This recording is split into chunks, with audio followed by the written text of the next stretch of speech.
I've been asked to interview Dr. Campanella, and it was right after Thanksgiving, and I was very tired that day, and I went. We had an appointment. I pulled up at his house, and Dr. Campanella was out on his front porch putting Christmas lights up on a ladder. And I thought, oh my goodness. All I did was go shopping, and I was tired. And here he is out there, and him and his wife both were so gracious to me that day. And as we started talking, I start with the same questions that we usually do for an interview. And I have to tell you, when I got into the good part, I actually stopped the tape, and you can say this is true, and I said, I don't want to embarrass myself, and I don't want to hurt your feelings or embarrass you, but are you telling me the truth? I mean, I could not believe what I was hearing from this man. And he started to laugh, and yes, sweetie, I'm telling you the truth.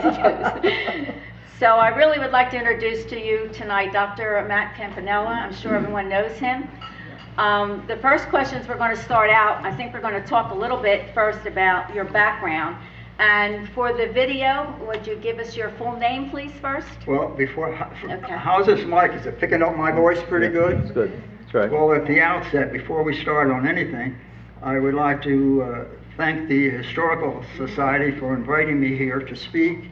And I'd like to thank everyone who's coming out tonight to hear me. And I hope that what you hear will be interesting. Now, what is this again? Your first name, your name. My name is Matthew John Campanella. And your date of birth, that's important to us. If you don't want to give it, that's No, fine. I'll But give it to we've you. already put it in the paper, so. Yeah, I'll give it to you. My date of birth is November 17, 1922. And you'll hear about that a little bit later in the discussion. And you were born? In Hammonton, New Jersey. I hope I was born. Some people claim I was hatched. But anyway, I was born here in Hammonton. Hammonton, and you were born in where? I was born on Messina Avenue, I guess the southwest part of town. And we were, in those days, babies were born at home. They didn't go to a hospital or a nursing home, so I was born right at home. And you are now married, and your I'm wife? go ahead. Go ahead, your I'm wife? now, you want her name? Absolutely. Yes. I'm now married, have been married for 55 years. We have 5 children and 14 grandchildren. Oh, my. And my wife's name is Patricia Belwar Campanella. Belwar is her maiden name. She's sitting right here. Yay. Dr. Campanella, could you tell us a little bit about what it was like in Hammonton when you were a teenager? We'll start out with that. Tell us a little bit about what you did in Hammonton, a little bit about what did you do? How did you entertain? Well, I'll tell you one thing. Life was not as complicated as it is today, for one thing. And we had another problem when I was growing up, and that was called the Great Depression. So people generally didn't have very much money to spend on entertainment. The primary entertainment was the movies. Everybody went to the movies. And they used to have a matinee on Saturdays in which the kids would go, me among them, and you'd go in for 10 cents and you'd see 2 full-length shows plus all the news and a few comedies to boot. I don't think you'll get that deal anymore. Now, what was the rest? Your mother and father, were they both from Hammonton also? No, both my mother and father were born and raised in Sicily. They immigrated here to the United States my father came over first. He came over about 1910, and my mother joined him about 3 years later, and here I am. I was born here. Brothers and sisters? I was one of 7 children. 4 of them are now deceased. Some of you may know my sister, who was Anna Bertino, and Sarah Pasalaka was my sister. And we had 3 of us still are alive. Myself, Mildred Willerman is my sister, and I have another sister who's retarded. She's in Vineland. Okay. The rest are all deceased. And you went to school here in Hammonton. You went to grade school. Let's go back to as far as you can remember. Oh, I remember it all, starting from kindergarten. Go ahead. I went through the public schools here in Hammonton, started out in that red brick building that still exists. They used to have kindergarten, first grade, and second grade in that building. And I remember going through that. And then from second grade, you moved over to the other building, which doesn't exist anymore. It was the middle school, where they had third grade through eighth grade. And I went through all the grades there, and then finally moved on to what was the high school. In those days, it was a fairly new building, and they went through 4 years of high school. And you lived on Messina Avenue, so I'm sure the bus must have picked you up to go to these schools, didn't it? No, you may be sure of it, but in those days, there wasn't there picking you up, you know, There was no two picking blocks. up, huh? You walked, and I walked from Messina Avenue to school every day, back and forth. You actually had to live 2.5 miles, whatever it was, to be picked up. So I wasn't alone walking. Quite different than it was today. Did you like school? Oh, I enjoyed it very much, yes. I enjoyed learning, I enjoyed understanding the world around me, and I had no problem with it for all the years. Very good. Does anyone have any questions about that? Because we're going to move right into when he actually signed up for the service. So you did, were you drafted? Did you sign up for the service? How did you? Well, yes. What happened, after I graduated high school, I worked about a year for Tony DeMarco, who was a bookkeeper. But because of the Depression, there really was no much work, even though I was lucky enough to find a job. But my interest was in going into service, because my parents didn't have enough money to send me to college. And the service offered the benefit, one, that at 20 years you'd retire. It's quite a deal today. And the other thing, they would teach you trades and things of that sort. The big thing in those days, at least to my mind, was radio and electronics. Radio was the big thing. It was a new medium and so forth, and just the idea that you could hear somebody several hundred miles away, and you could hear them with no wires connected. That just was something.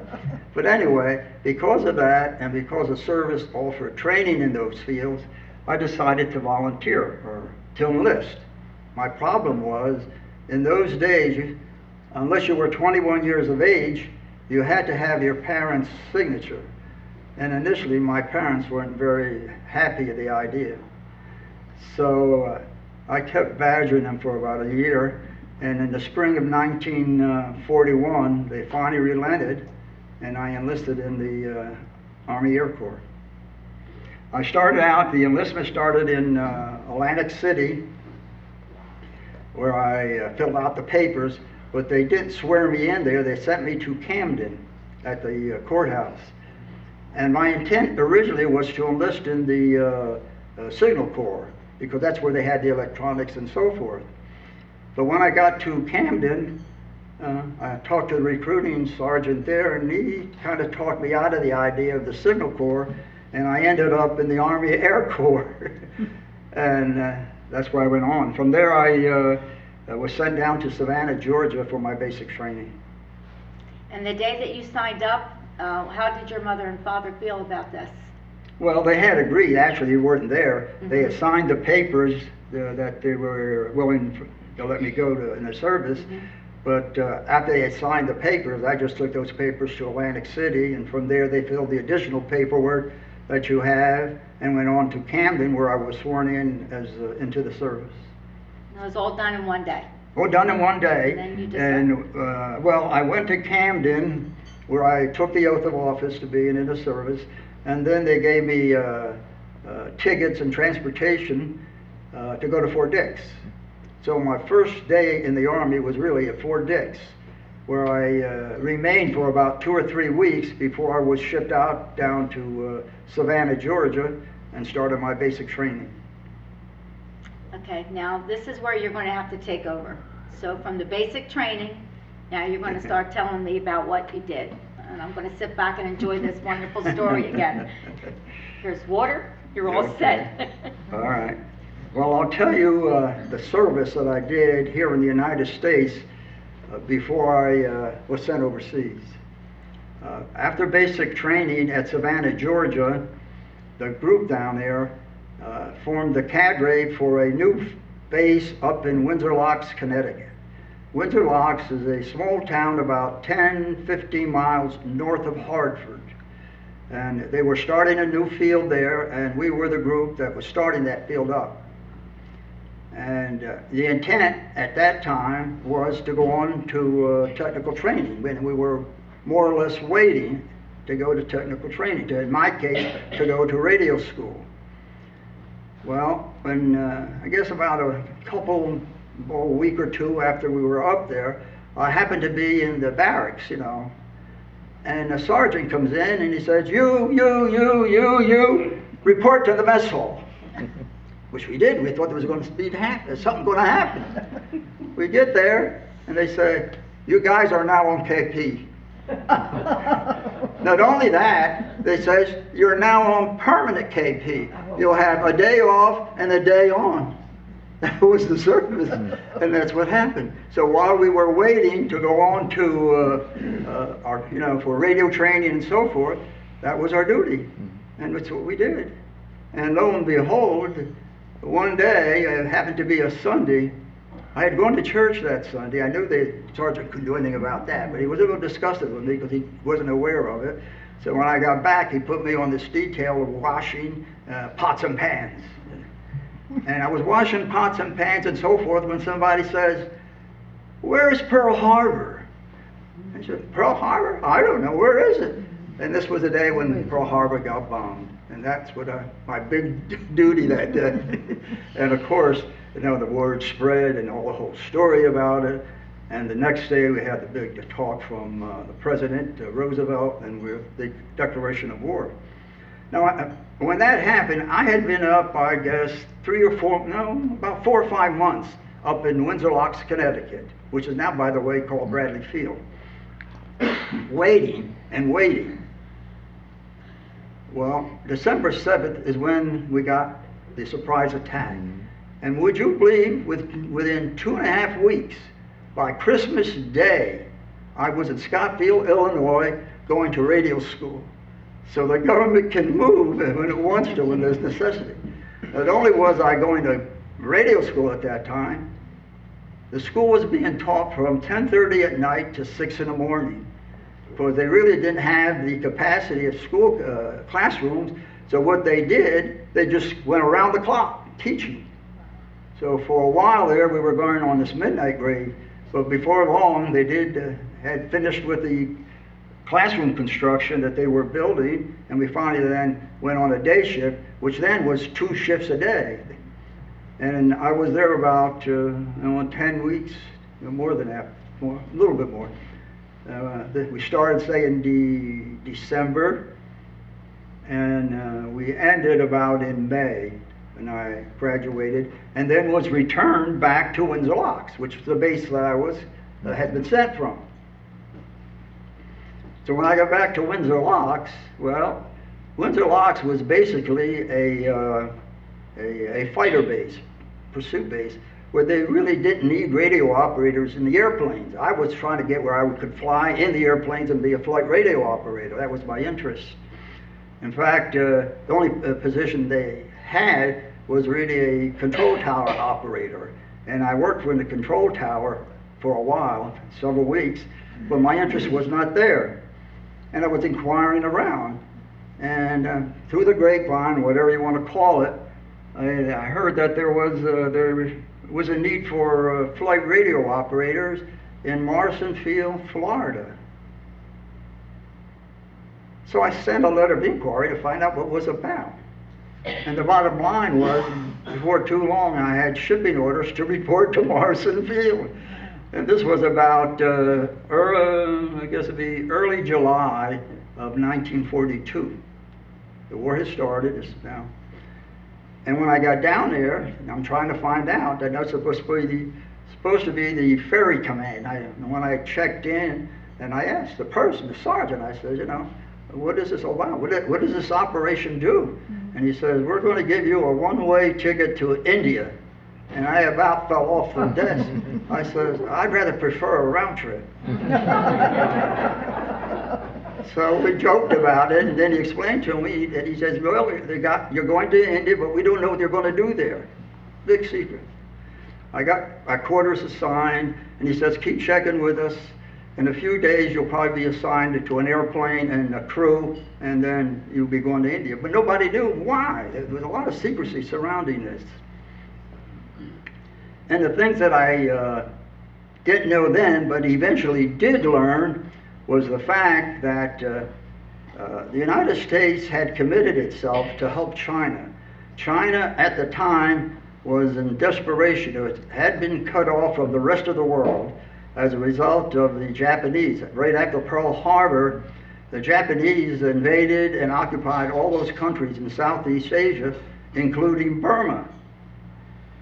And China was isolated with no connection to the outside world. And you know, if you have, and they had American planes there, but they didn't have gasoline to fly them, and they didn't have ammunition.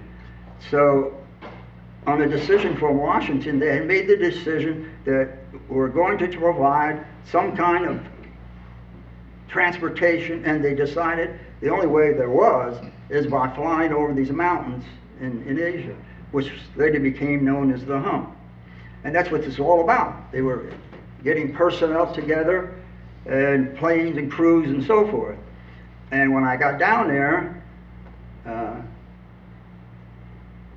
well, it says, you're going to India, but they couldn't tell you. I learned a lot of this later on. They couldn't tell you what you're going to do. In the meantime, about 3-4 days later, I was assigned to an airplane, and we met the crew. We just did some test flights in the vicinity around Florida to just familiarize ourselves with the airplane and each other. And eventually, we took off, going to India. We didn't really know how we were going to go. There was always this question, you know, we're going to India. Well, how are we going? We're going to go to the West Coast and take off? We're going to go fly the East Coast? Until we took off, we really didn't know.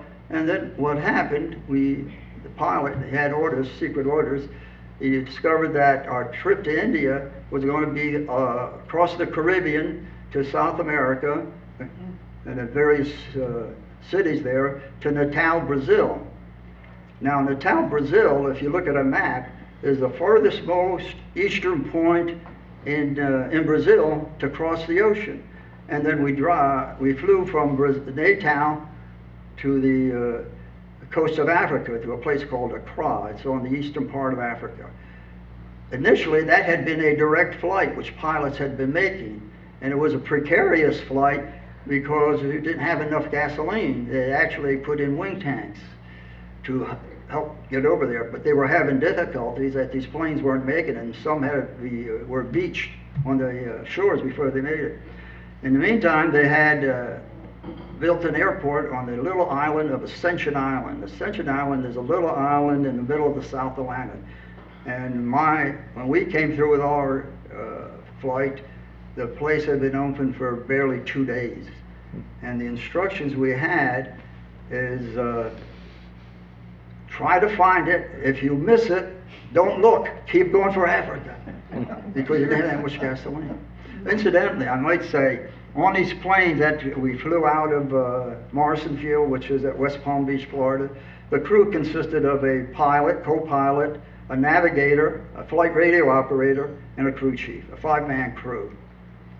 And we had a navigator who was with us until we got to Africa. Incidentally, in flying the South Atlantic, you normally start flying it at nighttime. And the reason they did that is because you can't get as good a fix during the day as to where you are. The navigator couldn't. At nighttime, you have access to all the stars, and he could get a better fix to where we were as we were flying.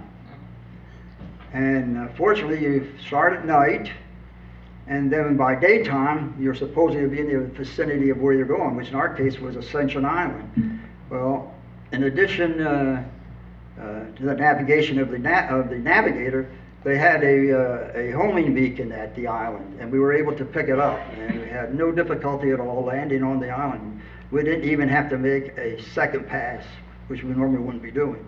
So we landed on Ascension, and then after we spent a night or two there to gas up and so forth, and then we continued on to Africa, which is a big city of Accra. It's on the Gold Coast. And from Accra, then we flew along the interior part of Africa, across sub-Sahara Africa, the different bases that were there, including, I could name a few, Kano, Maiduguri, and so forth, Khartoum, and finally into India, to this most eastern base, which is Karachi. At that time, Karachi was, or rather, India was not divided like it is today into Pakistan and India. It was all one big country. And Karachi was in India, not in Pakistan as it is today. Well, when we got to Karachi, well, the problem was that our field, the field that we were intended to go to, we're not finished.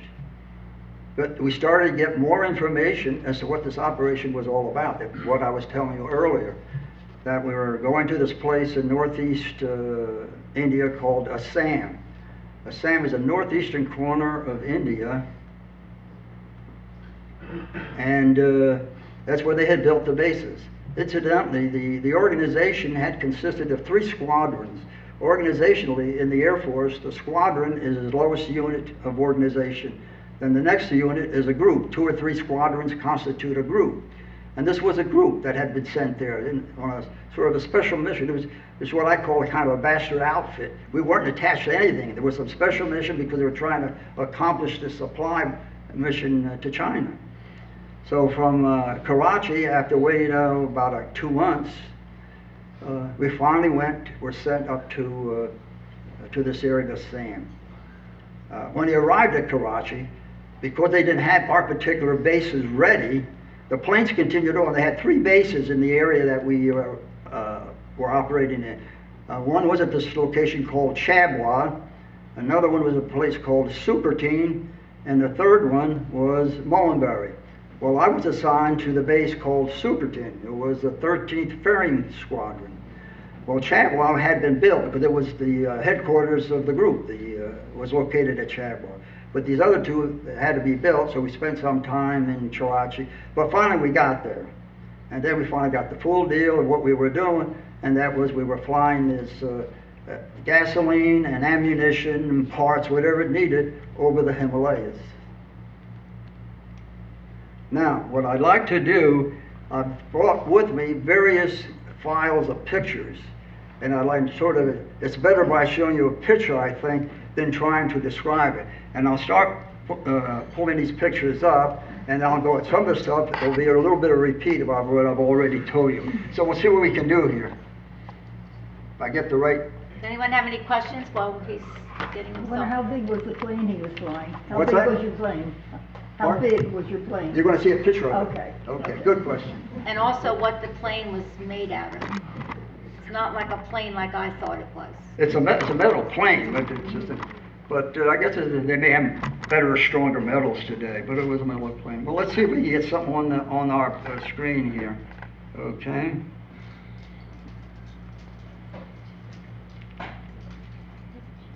I thought I'd bring along a map because, you know, I talk about India and so forth. This is a map that shows, India and China. Whatever happened to my, oh, here it is. And just to give you some perspective of, and I'll be blowing this up in a minute, but I wanted to show you, see my little, here, you can see. If you look over the side, you'll see 3 dots, 3 red dots, you notice it. On the left side, there's one there, and there's one further down. For that one, at the top one, is the 40th degree of latitude. And what that means to us, that's the same latitude that runs through Philadelphia. So it gives you an idea, north and south, just about where we were located. Okay, and then the second one, it's of 20 degrees latitude, and that's the latitude that goes through central Mexico, south of Cuba. So you can see about, and you'll see in a minute where we were located as far as the bases were concerned. And further down, there's another dot down there, and that's the equator. So to give you an idea of where we were with respect north and south.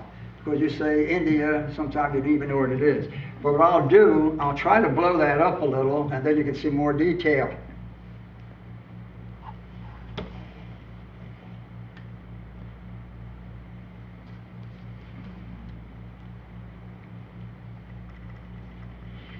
That's a little bit blown up, you can see more of it. And of course the red dots on the side are not gone because they're magnified out. And I'll blow it up a little bit more. There's some other dots there, and I'll tell you what they are in a minute.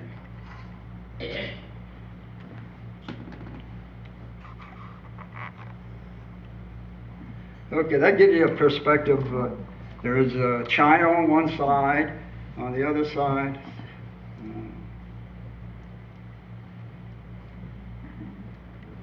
There's India, and this is Burma, and of course there's China, and of course there's other places like that, Vietnam and so forth. Well, that first red dot you see there, that's where our bases were located. And we were 3 bases.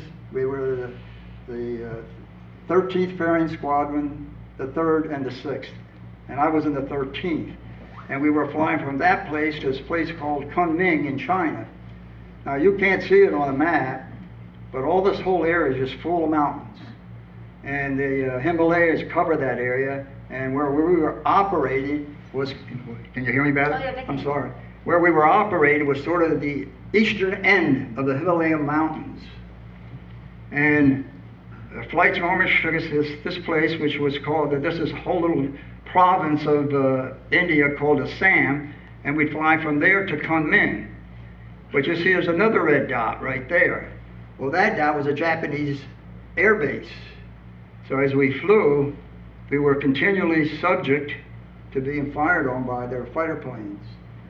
And our big defense was, we flew Lone Eagle, if you know what that is, 1 plane at a time. So they would have to find us over all these mountains to really do anything. But we ran that risk. And very often, see, the kind of war we fought was, a plane would take off, and sometimes it just didn't come back.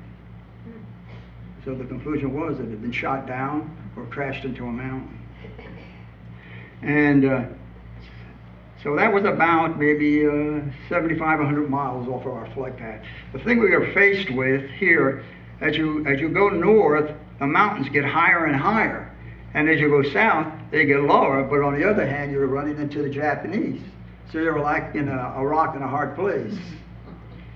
And I'll show you now some of the subsequent pictures here once we get oriented here, so you know in what part of India we were in. You'll see that word there, Bangladesh. Well, this map happens to be a more recent map. But back when we were there was no Bangladesh. It was all India. But the Chinese, or rather the Japanese, had occupied Burma and all the way up to we see that red mark, which is where, and China was completely isolated at that time from the rest of the world. And the only way you could get supplies to them was over this air route that had been established by the United States. And it's in that operation that I was involved in. Wow. I'll see if we can get us another slide here.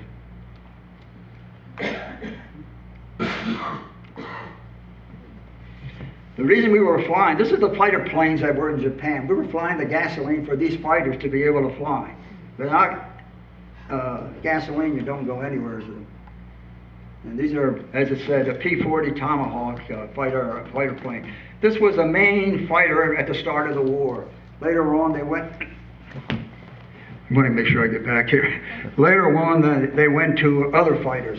But at the time, this, by the way, some of you may remember it, early before we got into the war, we had this Lend-Lease program where we provided munitions to countries in Europe, to England, and also we provided munitions and supplies to China. And this is an example of it. It was a fighter plane. And it had... as you can see, the shark drawings on it. I'll show you another picture of it. This gives you more detail. And this was the type planes that the Flying Tigers, the 14th Air Force, which was in China, that the Flying Tigers used to fly.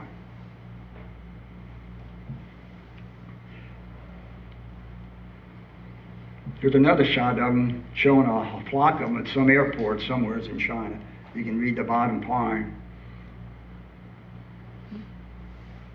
And the mission was to fly this gasoline, ammunition, and so forth. This is a picture of the plane we were flying. These were not armed aircraft, and we didn't try to, we weren't designed to fight back. But we did fly over this area where we were subject to being fired on. And because of that, all the flights were considered combat flights, even though we didn't have machine guns on us. And what you see, that river, by the way, is the Brahmaputra River. It's a big river in that particular province of India. I'll show you a few more shots of this plane. Here, there's some. See, this happens to be with this flying is really trans-India, but we never flew over the hump in formation. As I mentioned earlier, we flew one plane at a time, which was our primary defense. They'd have to find us, but they would at times. Here's a plane that had some bullet. This was done on a plane was on the ground, because if it was in flight, there wouldn't be having any picture taken. Here's a couple, these mountains we were flying over eventually got referred to as the Hump. And there's a couple pictures to illustrate the mountains, little snow on the top of them. But where you see all that dark part, that is all dense jungle where we finally ended up. And they call it the Hump? The Hump. Because? Yes, it's now known all over the world of people who were involved, that it's the Hump. Because it was a hump. A hump. So that was the only reason, that's why they called it. Sort of it's really the Himalaya mountains, but Okay. we refer to it as the Hump. There's another shot of it. I thought I'd bring along, remember these pictures you're seeing are things that I happen to have in my memorabilia that I took pictures. Mm-hmm. This is a picture of the kitchen of the base that we were at, where we were at. That's a space called Socitey. And I thought I'd bring it along, but what I wanted to show is a construction there. The sides are made of actually bamboo that's been cut up and made into slabs. Mm-hmm. And you'll see, I'll try to blow this up. You get a bigger shot, and I wanted to show you a little side shot here. Okay. You notice that building in the back? Here's a better shot. You can see now the building in the back. Those were our so-called barracks. It's you can see the thatched roof. The sides are made of bamboo. The floors are just dirt floors. No electricity in them or anything. When it got dark, it got dark. You used your flashlight. And also, I guess you can see the posts, right? We had no doors on them.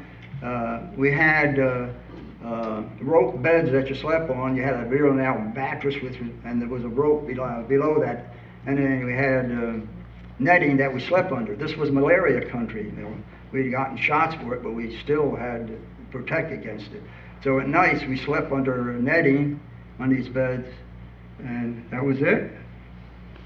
I want to give you another shot, if here we can get it. It's by the way, on the right, well, if I get myself back here.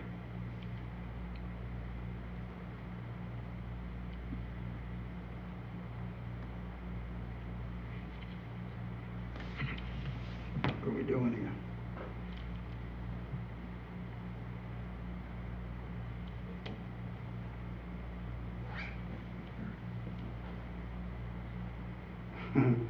Looks like thing isn't working like it's supposed to.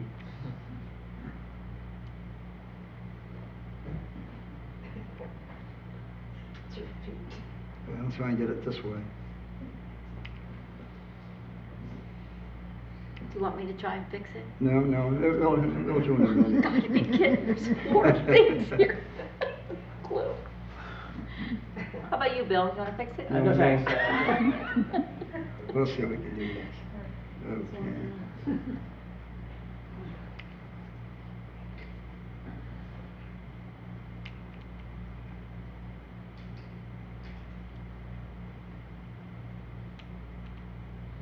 There we go. This is a shot of of the communication center. I thought I'd bring this along to show you a little bit as to how things were. And if you notice, it's got all these sandbags around the building. This was a key building in there as far as having it defended, because it provided where all the communications for the base were. As far as the barracks were concerned, we didn't have any sandbags around the barracks. What we had for protection, or quote unquote, is slit trenches spread out throughout the area. So when you ever had a red alert, what you would do, you'd grab your gun, your rifle, and grab a gas mask and head for your slit trench nearby. But to give you an idea of some of the environment that we were living in and working with, I thought I'd bring this picture along to show. Now at this point, what I like to do is I have a short video and a couple of excerpts from a major tape about the hump, which will give you more about the background here before we get into this idea of flying the hump. So if you'll bear with me a minute, we'll see if we can get this other one going.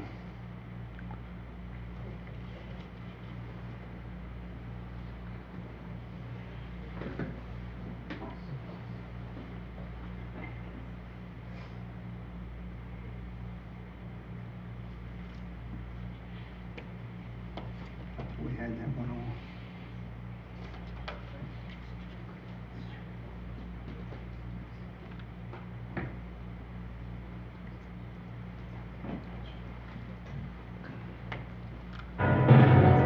This lasts about 12 minutes.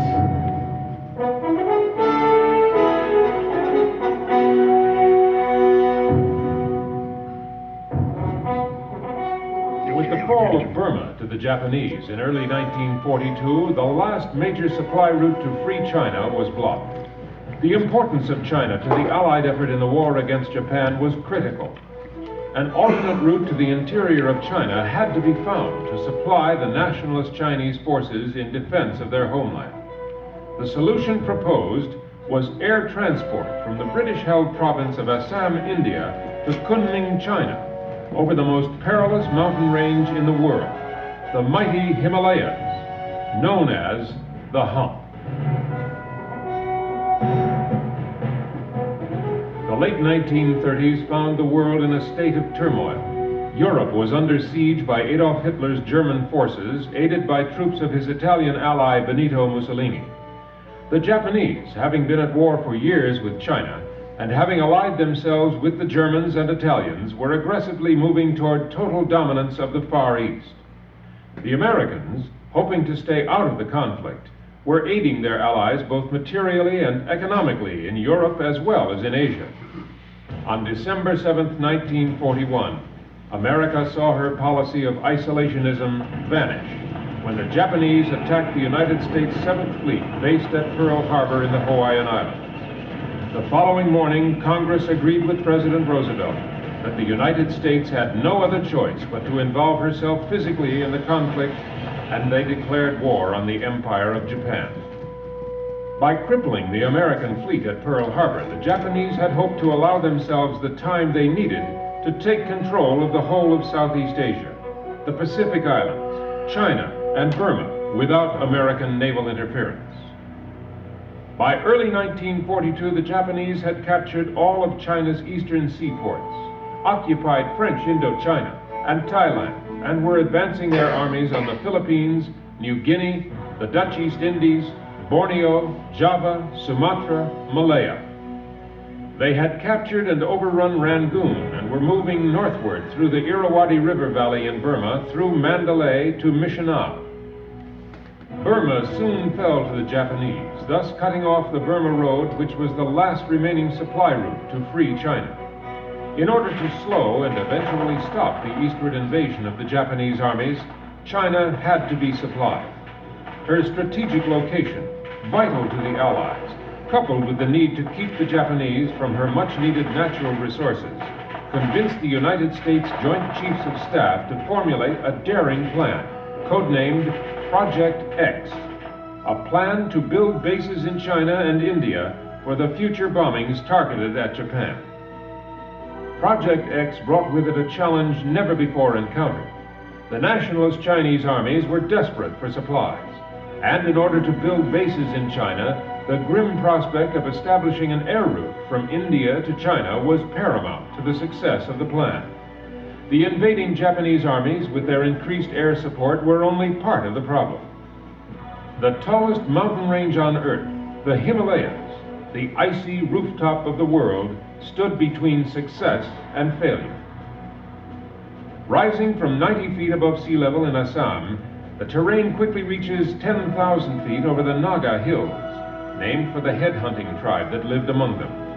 Continuing eastward across the jungle-covered gorges of the Irrawaddy, Salween, and Mekong rivers, mountain ridges reach from 14 to 16,000 feet until crossing over the main hump, the Sansung Range. Terrain becomes less rugged and elevations moderate east of the Mekong River on the approach to the Kunming airfield in China, which stands at 6,200 feet above sea level. My first sight of the Himalayas was unusual. It was in the daylight, and we were flying at about, I guess, 16,000 feet. And although they were impressive, they weren't as high as I thought they would be, but I didn't realize how high we were flying. Violent, unpredictable weather was the chief obstacle to anyone flying this route. Freak winds surpassing 200 miles per hour, and wind shears that would cause a 15-ton plane to rise or fall 3,000 feet per minute were not uncommon. When I got into a thunderstorm, never seeing this because we were on instruments, and the plane would stand on one side, then it would stand on another side, and then it would go up 1,000 feet, and then you'd go down 1,000 feet. All the time you had 50 drums of gasoline lashed down in the cabin, and so you were praying that the lashing wouldn't break.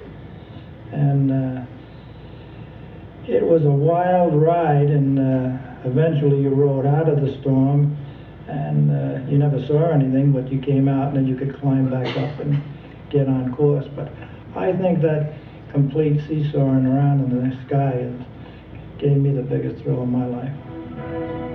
Severe icing, monsoon rains, thunder and lightning, hail and snowstorms that would totally envelop an aircraft were common occurrences that made the Hump the most treacherous air route in the world. Coming out of a place called Tin Chung, north of Myitkyina in Burma, and of course we had no radar. That's the reason I said the radar would be nice. And it hit a thunderstorm, and all of a sudden it turned green, darker than green grass, and the airplane started up, and we're going up so fast that on the airspeed indicator, the vertical indicator was pegged, and the altimeter was blurred. It was going so fast. And then we, in the middle of the thunderstorm, hit hail, and the hail must have been the size of a good-sized cannonball. Then all of a sudden you hit the other side. You get the thunderstorm, you got a current going up, the other side is coming down. And as we started down, spilled the autopilot, all the instruments were spilled, and I knew that I'd bought the farm, because it was just going to be seconds until I hit the top of the mountains. And talking about praying, we really prayed. I always flew with my seatbelt tight. I had two radio operators, and they'd taken their seatbelts off for some reason, and they were knocked out when it hit the top of the cabin. My co-pilot had his loose, but he hit the top, and he was knocked out. But it felt like, and I was praying, I was really praying, it felt like some big hands had taken the airplane and turned it, and we flew out of it the same way we came in. And I flew down to Myitkyina and landed. Why the windshield didn't break out, I don't know, but there was dents that big, a hailstorm that big, it dented the whole wing, and horizontal stabilizer and vertical stabilizer. We put fabric over it to patch it so we could fly it back to ferry it. But any other airplane, I'm sure, would have come apart. But this thing kept on flying. It would take men of a special caliber to live up to the demanding requirements to successfully navigate the air routes over the Hump. Now you come up with a second excerpt. Including one being built at Chabwa using native labor and primitive methods.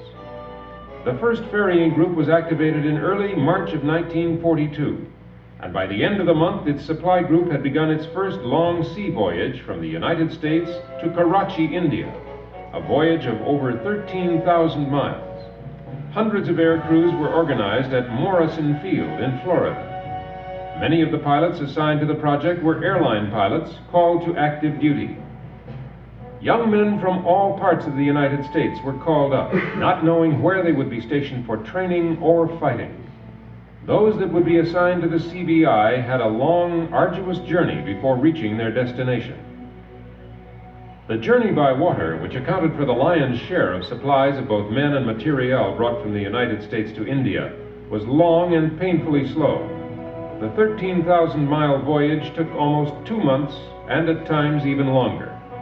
Constant fear of German submarines in the South Atlantic was an ever-present danger.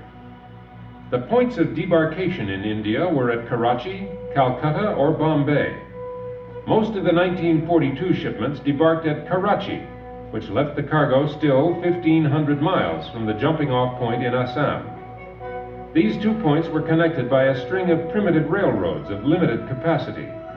Calcutta was so menaced by the Japanese that few supplies were sent there from the U.S. When supplies did make it to Calcutta, they were still 600 miles from the Assam terminus to the Hump route, which involved transportation via slow, antiquated barges. The Assam and Bengal Railroad, built primarily to market the Assam tea crop, had to carry a large portion of the load. The primary air route to Assam from the United States departed Florida, with stops in Puerto Rico, This is the air route that I flew. and Natal, South America, then on to the British-held base at Ascension Island for refueling, and then on to Accra on the African Gold Coast. From Accra, after a number of stops across North Africa, they arrived at Aden, Arabia, continuing on to Karachi, India, and then to the Assam airfields. Departing Florida, the pilots and crews were given sealed orders to remain unopened until after takeoff.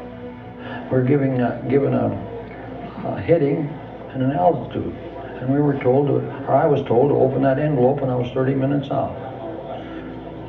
So when I got 30 minutes out, I opened the envelope, and it told me where I was going. I was going to Puerto Rico, down to South America, Belém, Brazil, which is in South America, across to Ascension Island, from there up to West Africa, across Africa, clear out to Arabia, across Arabia to Karachi, up to Chabua in Assam, India. Now, I'd never heard of Assam, I'd never heard of Chabua.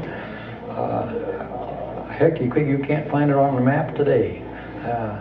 And this is what, 14 time hours away from where we were, and this is where we're heading. It took us about 3 weeks to get there, but we made it. When we got there, we found out what was going on, and we were involved in this hump operation. Planes and crews were being dispatched to India as quickly as they were ready. Colonel Caleb V. Haynes assumed command of the Assam Burma China Ferry Command, and with a total of 14 planes and crews, began delivery of aviation gasoline over the hump, intended for the refueling in China of the Doolittle Tokyo raiders. However, the transports were directed to the assistance of General Stilwell in northern Burma to fly out refugees, wounded soldiers, and most of General Stilwell's staff, while dropping supplies to Stilwell and his troops on their famous retreat out of the jungles of Burma into India. Cargo and personnel tonnage across the hump from India to China. I want you to notice the doors on this airplane. One opens to the front, the other opens to the tail, and you'll know later why. 47s had been delivered to India. Out of these, 15 had been destroyed or lost, 4 were needed in the Middle East, leaving 43 in the theater, many of which were out of commission for lack of engines and spare parts. The planes in service had to cross India from Karachi to Assam, as well as flying the hump into China. Many were often diverted for emergency combat missions. The problems of weather reporting, communications, enemy interference, and terrain were not yet solved. Radio set... That's the end of the episode. Why you get the lights? Any questions before we go on? There's got to be a question back there someplace.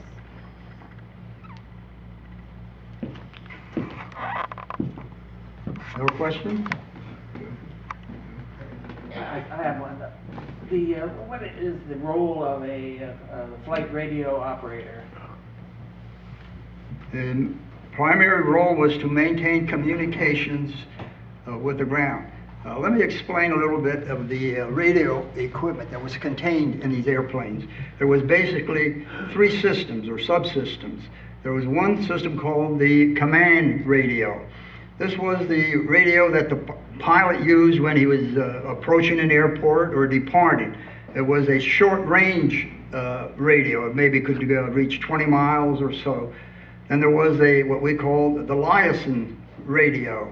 This was the main radio for long-distance communication. It was this radio that the radio operator operated and maintained in flight. And the thing that's interesting about this, with these liaison sets, you could get out and communicate hundreds of miles away. You had a very substantial amount of more power than the command set. But in addition, it had what we call the trailing wire antenna. And what that consisted of, we had within the airplane a whole roll of wire. And then when you were airborne, you would let this wire out. And this would become the antenna for radiating. And we're talking lengths of about 70, 80 or more feet of wire that's hanging under the airplane. Well, this gave you the capability to really get out when you communicated. So you had the power, it had no problem. The other set that you had in the airplane was what we called the radio compass. It was a device which was capable of pointing to where a radio signal was coming from. So if you had a location which was just radiating, it could point to that, and then you could follow that and home in on it to go. So these were the 3 main equipments or subsystems that we had. The main, responsibility of the radio operator is to use that license set to communicate with the stations you're going to, tell them when you're going to get there, also be on the alert if there are any air raids going on. And in that connection, I might mention, Americans always innovate, and you would think it'd be all kinds of secret codes. Well, what we used a lot in India there was really a lot of common hackneyed expressions, local expressions. And when an airport, say, was under raid, what they would tell the airplanes in the air, they'd call the airplanes up and they say, go get yourself some beer. And you know that an air raid was undergoing at that airport. And okay, and then when it was over, they say, well, come home and have lunch or something like that. Okay, but the flight radio operator was that. And by the way, I don't know if I mentioned it earlier, there was a 3-man crew on flying the Hump. There was a pilot, co-pilot, and a flight radio operator. Okay, now if we finish this part of it, now I think we'll go on to a little bit more relating to when the bailout and the walk in the jungle. So there won't be any pictures there for a while. Well, let me get on to it first, so we'll have it ready to go.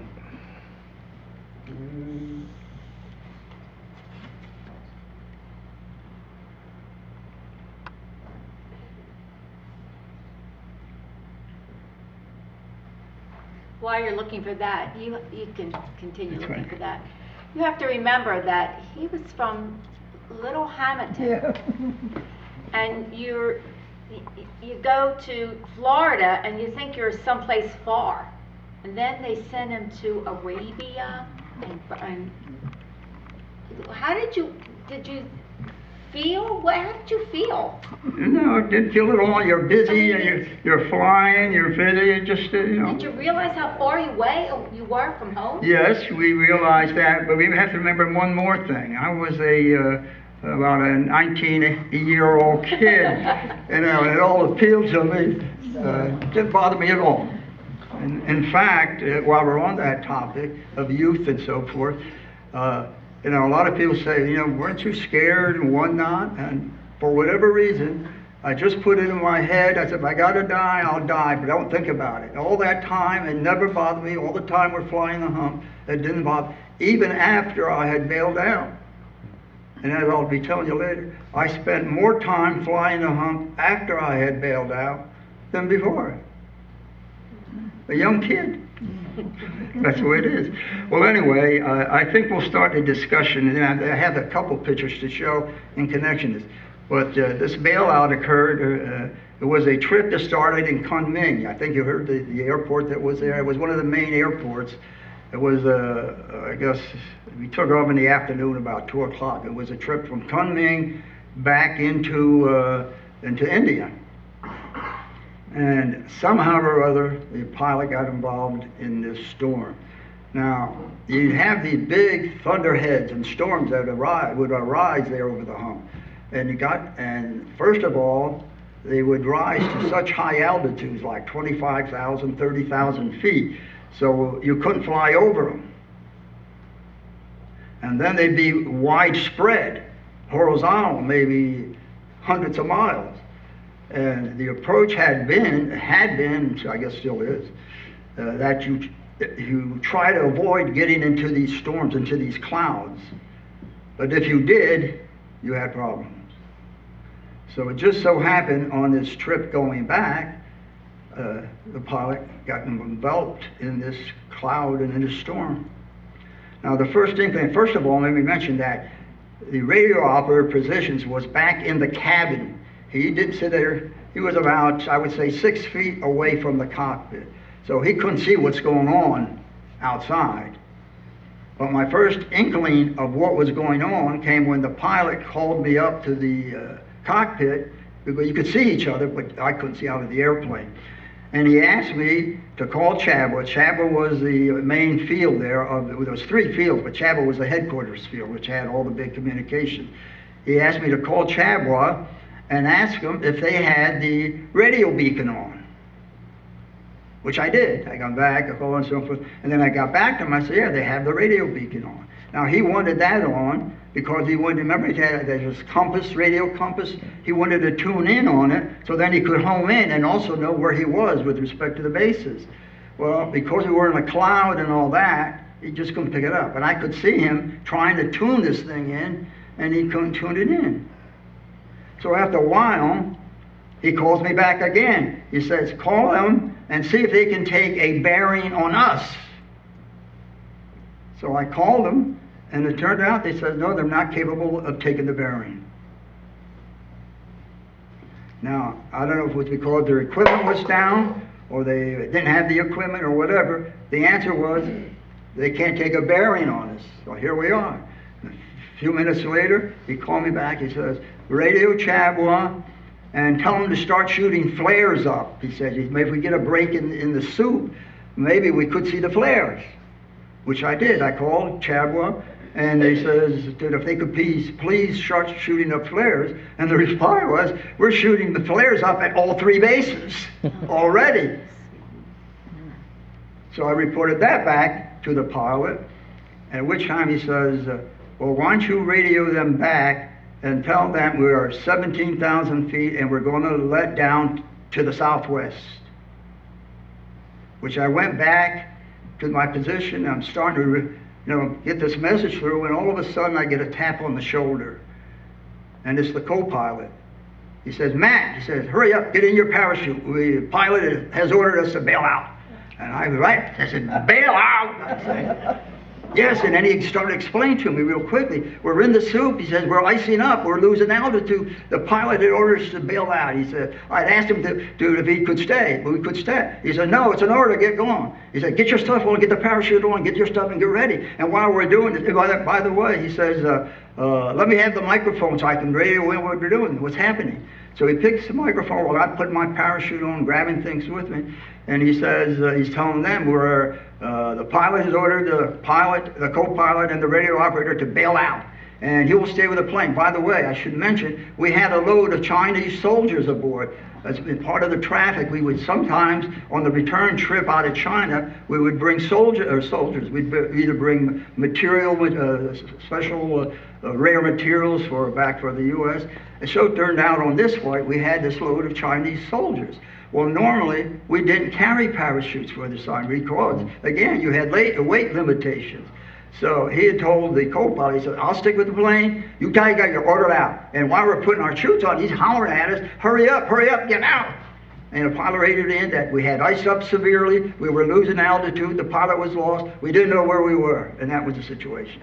So as soon as we had our parachutes on, whatever stuff we could grab to put in, like the flashlight, canteen, and so forth, we scurried back to the back of the airplane, and try to open the doors. Now, if you notice when we've seen the film, there's 2 doors at the back that open. One opens, it's hinged so when you open it, it goes to the front of the airplane. The other is hinged so when you open it, it goes to the back of the airplane, the tail. Well, while we're fooling, we can't get one of that. The main exit is through the door that opens to the front of the airplane. Well, we couldn't get that open. Well, you obviously can't because you're flying and you're pushing against the slipstream of the plane, so it's pushing it closed. We managed to get the other door open, which when it got caught in the slipstream, did open. So then we're standing there, both of us, and our parachute is ready to go. And the pilot turns to me, and he said, the co-pilot, he says, Matt, he said, did you ever bail out? I said, no. I said, did you ever bail out? He said, no, I haven't bailed out either. So, and he suggested then, well, why don't we link our arms together and jump together so that neither of us will lose our nerve. So we did. Yeah, we're thinking. So I linked my right arm with his left arm as a man and woman walking down the street. And then I had my hand on the ripcord of the parachute with my left hand. And he had his stuff right. And then he turned to me and he said, you set? I said, set. And then he said, go. And we stepped out. Wow. Well, the minute I stepped down, all of a sudden I see something coming to hit me. And I go to protect me. But the problem is I had the hand on the ripcord, and I knew I shouldn't pull it while I'm close to the airplane. It's one of these deals, or it's sort of a flash of lightning moment. We had to make a decision. So I sort of lost. I said, I just pulled, I had to protect myself and pull the ripcord. And that's the last I remember. I hit something, or something hit me. And then when I came through, I'm floating down in the parachute, and I could see the jungle trees coming up with me. Well, when we bailed out, by the way, it must have been about 6, 7 o'clock at night. We were high, and of course, it was dusk, but as we descended to a lower altitude, it got dark. So when I finally ended up, we landed in a tree. Well, I guess I was still half dazed. And to understand what happened next, you have to understand when you're in a parachute harness, you have a couple straps around your upper legs holding you in, and you have straps across your chest. That's the harness that's holding you in. Well, when I stopped falling, and I figured I'm down, I inadvertently started to unlatch my straps around my legs. Well, I wasn't quite down. I was in the top of a tree, and the first thing I know, I'm falling again. And there I sat. And when I wake up again, it's real dark. I'm hearing this voice say, Campanella, Campanella, are you all right? Campanella, Campanella, are you all right? And I looked around, it was all dark. I said, yeah, I'm all right, where are you? And he says, I'm up here in the tree. I said, we both landed in the same tree. And we started chatting. He started telling me what happened. First of all, he's telling me he was barefooted. He says he was wearing flying boots. And with the whiplash of the chute opening, he had lost his boots. So he was barefoot up there in the tree. He's also lost his gun because he grabbed a pistol, I had my own pistol, and so forth. A few other things. Well, the bottom line is he was up there, and I was down at the foot of the tree. And then he was telling me, he says, he heard me falling through the vines and whatnot, and then I lay on the ground moaning and groaning. And he didn't know what had happened. He thought maybe I had broken a leg or maybe broken my back, and he kept calling. Eventually, I answered. And I said, well, I have no severe pain. I just had some bruises, but I'm all right. So then he was up in the tree, and he said, well, I don't know if I can't see the branches, it's dark. And I said, you're probably going to have to wait till daylight for me to come down. Well, while we're talking, guess what? The moon comes out. I don't know why, the clouds moved away. We had moonlight. And then we had some moonlight. He says, you know, I can see better now. Maybe I might be able to do it. It's I'll try swinging myself back and forth and see if I can catch some bigger branches and whatnot. And the first thing I know, he's telling me that, oh, you got a bigger branch, and now he was next to the trunk of the tree. He says, but the tree was very big. He says, he can't put his arms around the trunk. It's so big. And he thought for a moment, and now what is he going to do? Well, it turned out as he kept checking it and looking around, he discovered that there was like a big vine around the trunk of the tree that maybe he could shinny down. And lo and behold, that's what he did. He carefully and whatnot, he finally shinnied down. So by the time he got down to the ground, we were together again. And he checked his watch. He had his wristwatch, pilot's pilot. It was about midnight. So from the base of the tree, even before he came down, I could hear in the jungle the tinkling of water. I could see there was water nearby, or something was flowing. And so when they come down, we heard it too. And we decided, well, maybe tomorrow, right now we'll have to stay up here because it was dark.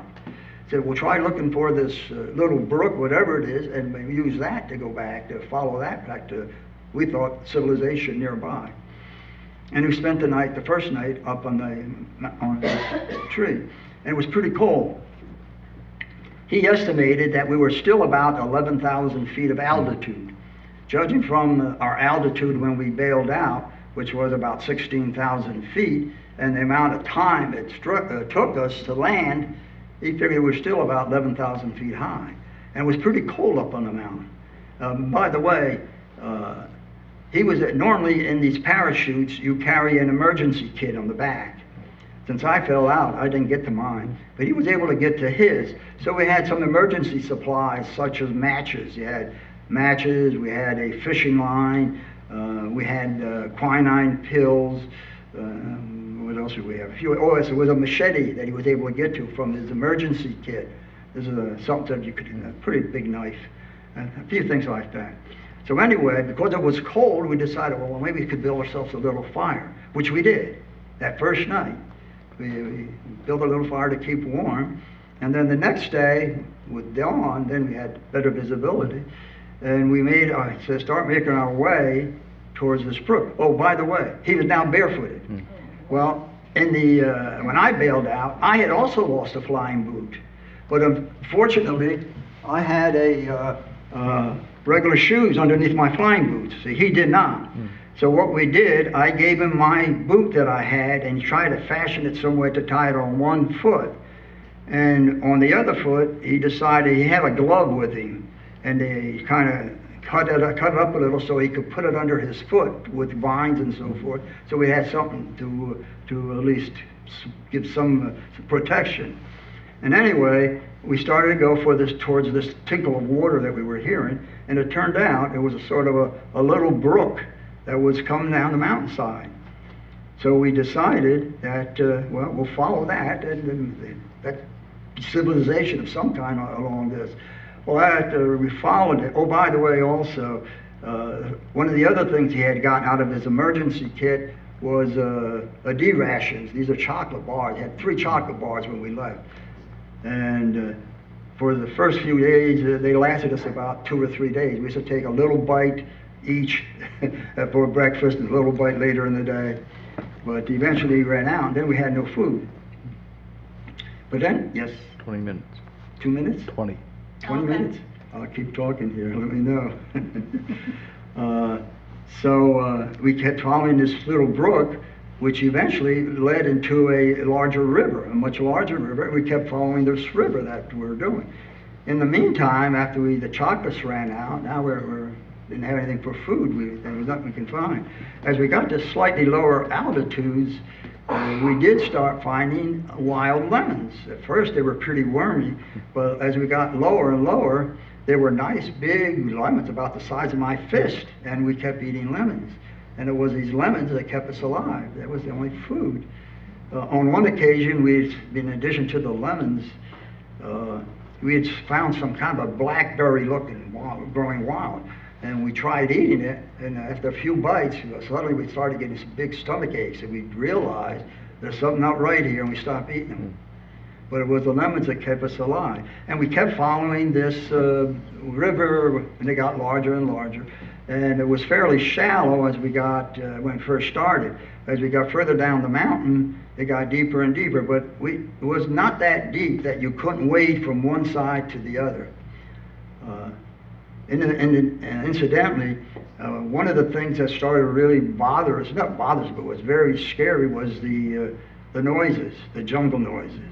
There was all this shrieking and screaming and whatnot. If you've ever seen a Tarzan picture where they show the jungle things, well, that's what it was. And you'd walk along and hear all this background noise, and suddenly there'd be a shriek as if somebody was being skinned alive back there.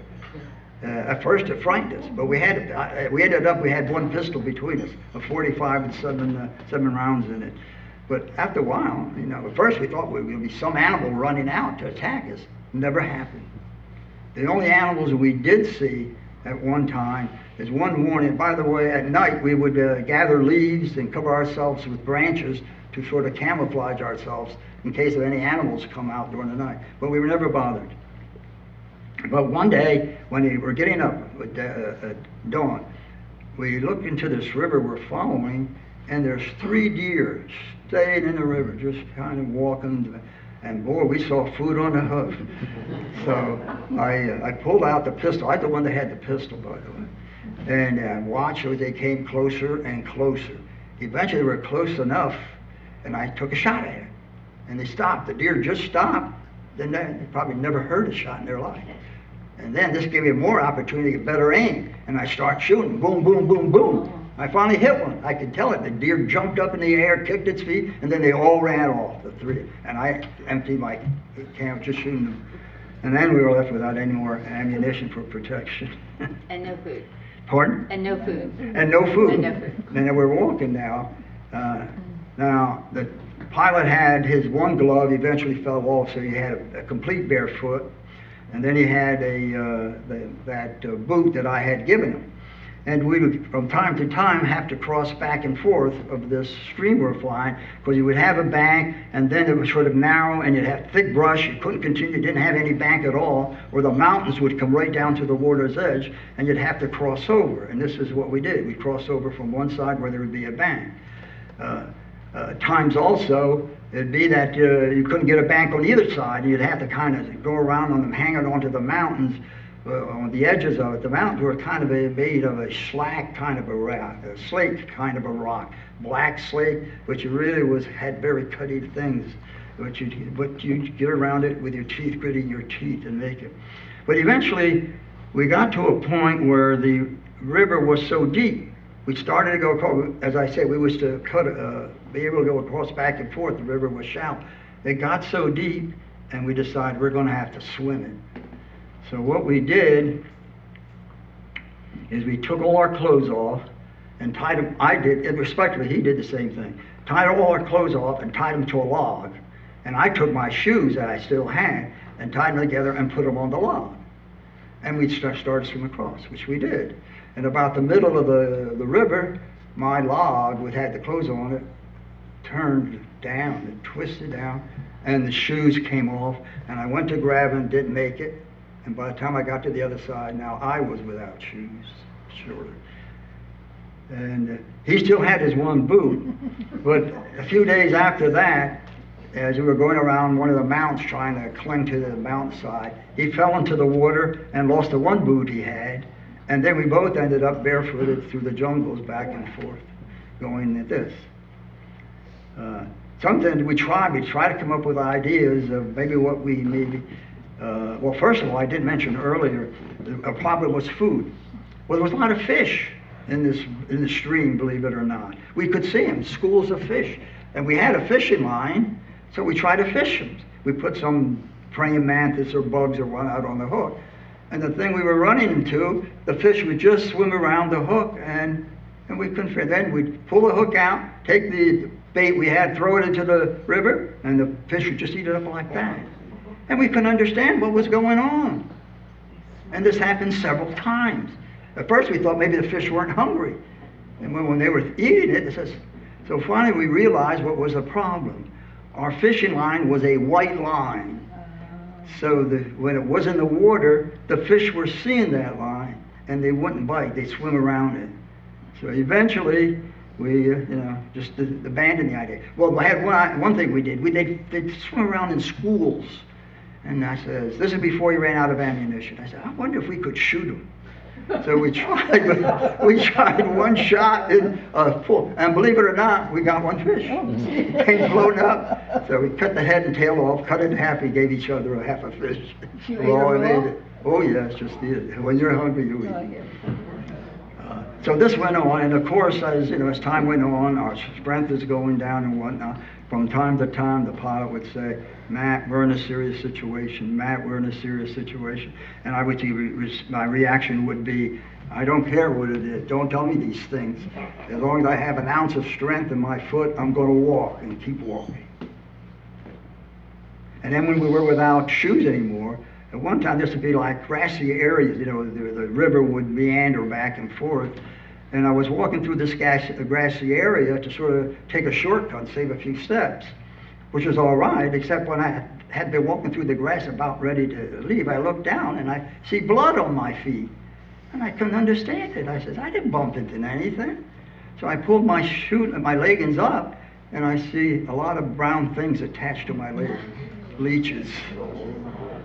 And and of course I had heard way back that you never pull them out. You know, you're supposed to use cigarettes. We didn't have any cigarettes. So then I just pulled them out anyway. I said, for better or for worse, we got to get them off.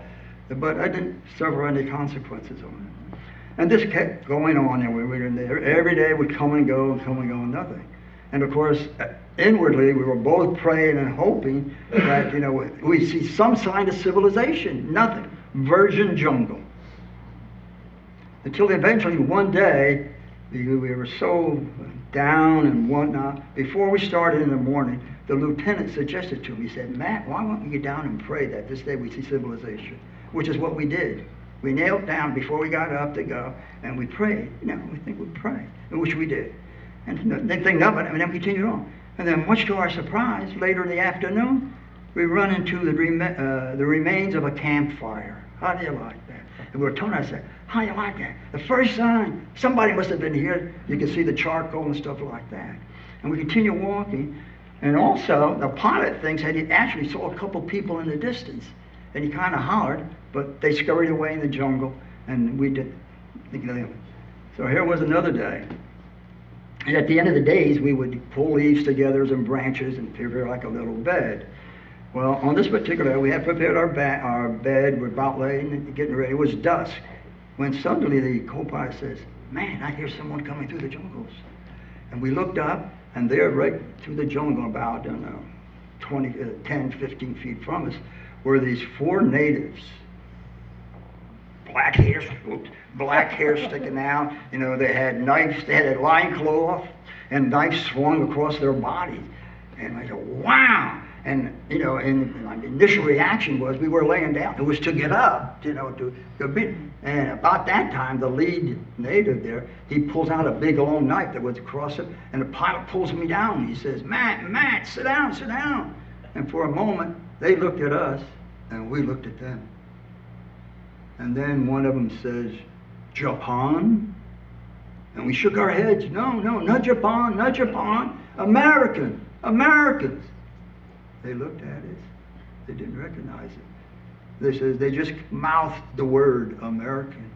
And we kept repeating. They said, "Japan." "No, American."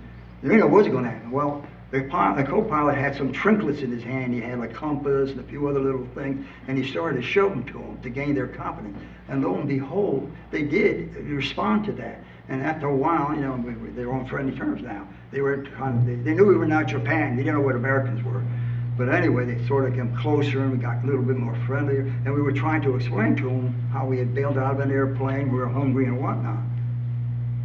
And the first thing we know, one of these lead guy turns to another. He made some motion or sign, and the guy reaches into his pouch. He had a side pouch. He brings out a round bowl of rice, and he hands it to us. Well, then we knew we had made it. And then he gave it to one of us. I don't know which got it first, but I got it, or co-pilot. And then he reached again into his pouch, brings out another ball of rice and gives it to me. Well, then I knew we had made it. And we would, of course, just ate like dickens and whatnot. And after we still had more, and the only way we could talk was by sign language, that we were hungry and whatnot. Finally, they indicated to us, again, sign language, for us to follow them. And we deduced, they're asking us to go where they're at, their villages. And that's what we did. It was dark by that time. And the thing that surprised us the most, when we started to go to the village, one of these natives pulled out a flashlight out of his pocket. And we were overwhelmed. Who would ever think to have a flashlight? And they used this to light up the way. Now the pilot's feet were a lot worse than mine, because he had been without shoes for a longer period.